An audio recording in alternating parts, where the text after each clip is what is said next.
اب جب یہ باتیں ابلیس کو بتائیں کہ بھئی یہ علم دیا ہے اور یہ علم روحوں کے لیے ہے اور اس کے اندر وہ روح ہے ہی نہیں، تو یہ وہ اسٹیٹ آف ڈینائل میں چلا گیا.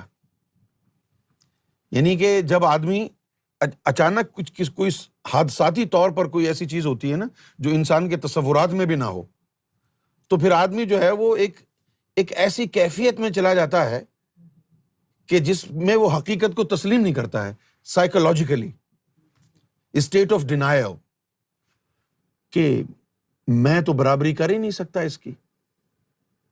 اس کے اندر تو اللہ نے 7 روحیں ڈال دی ہیں.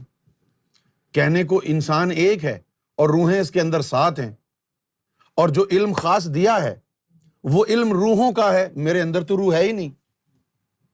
یہاں پر پھر جو ہے وہ مایوس ہو گیا.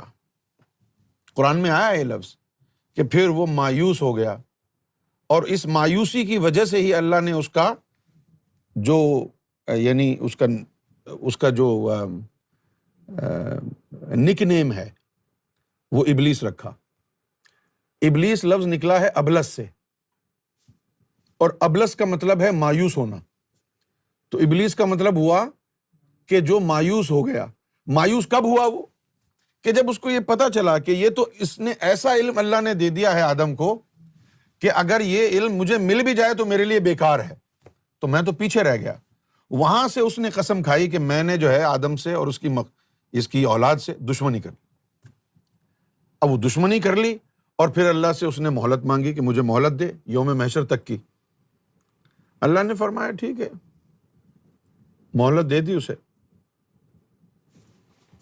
تو اس نے پھر کہا، قرآن مجید میں آیا فَبِعِزَّتِكَ لَا أُغْوِيَنَّهُمْ أَجْمَعِينَ إِلَّا عِبَادِكَ مِنْهُمْ مُخْلَصِينَ، کہ اے مولا تیری عزت کی قسم، قَالَ فَبِعِزَّتِكَ لَا أُغْوِيَنَّهُمْ أَجْمَعِينَ، اس نے کہا کہ اے اللہ تیری عزت کی قسم میں سب کو گمراہ کر دوں گا.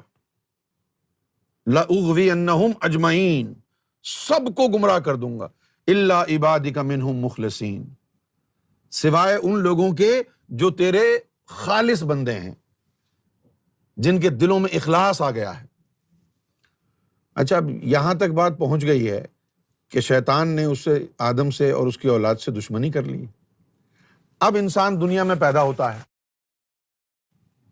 جب انسان ماں کے پیٹ میں پلتا ہے، جب کوئی عورت حاملہ ہوتی ہے، ٹھیک ہے نا، تو اس خون کو جو مرد اور عورت کا ہوتا ہے